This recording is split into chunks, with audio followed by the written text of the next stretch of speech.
Mr. James Flurry, Shreveport City Councilman. Hey, Mr. James, welcome to Keel. How you doing? Good morning.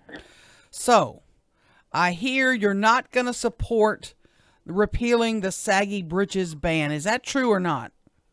That's true. Tell us why. Because I have always I'm on my second term, and I had always told from the first day of representing people in this district that I would always commit to listening to the voice of be the voice for the people. That I would listen, and I was not.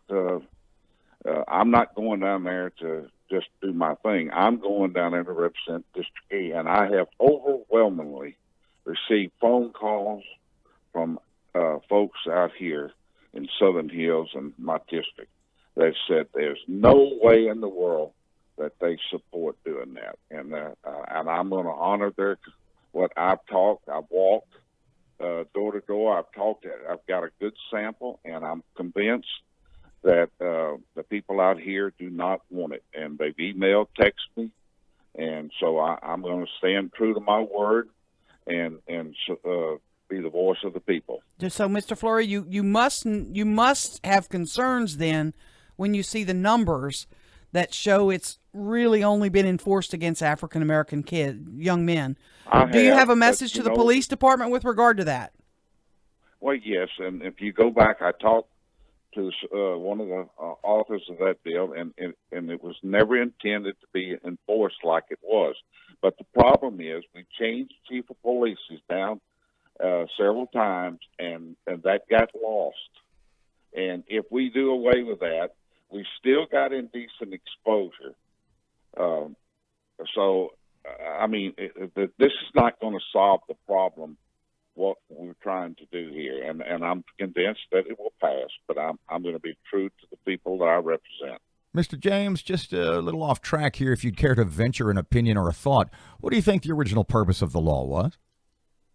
Well, at the time, Joyce Bowman, I felt sure, I can't, just going back and kind of gathering and looking at it, they were hearing from the public, and the council was, folks everywhere in Shreveport were saying we don't want to see this, and so therefore they drafted some legislation to try to fix the problem, and when doing so, they told the police that you're not to go out and zero in on people that with these sagging. Excuse me. So your sense is that originally it was a statute based on fashion, not necessarily a statute that was a law enforcement tool.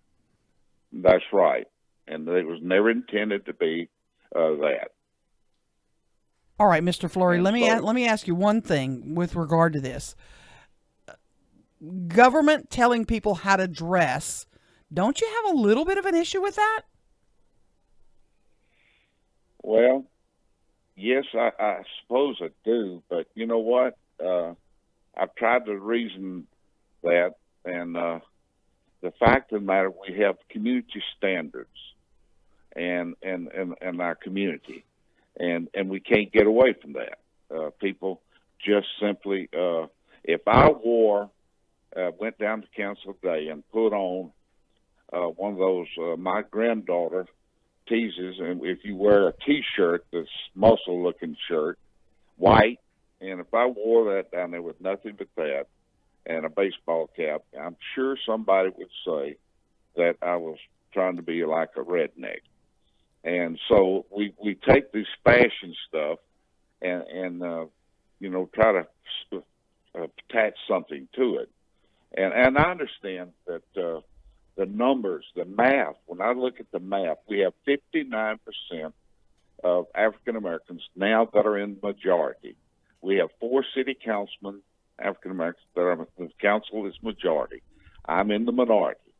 But when I look at what the people tell me out here that they want, and I've heard from all races, so I'm going to honor them and go down there and represent. Not something that I want. Are you the lone wolf during the vote tomorrow? I'm you think? the lone wolf. Okay. I'm the lone wolf, and I'm sure I'll take speed on it. But I'm going to tell you what, people, when I finish up this 3.5 year on my, people will look back and say, he did listen.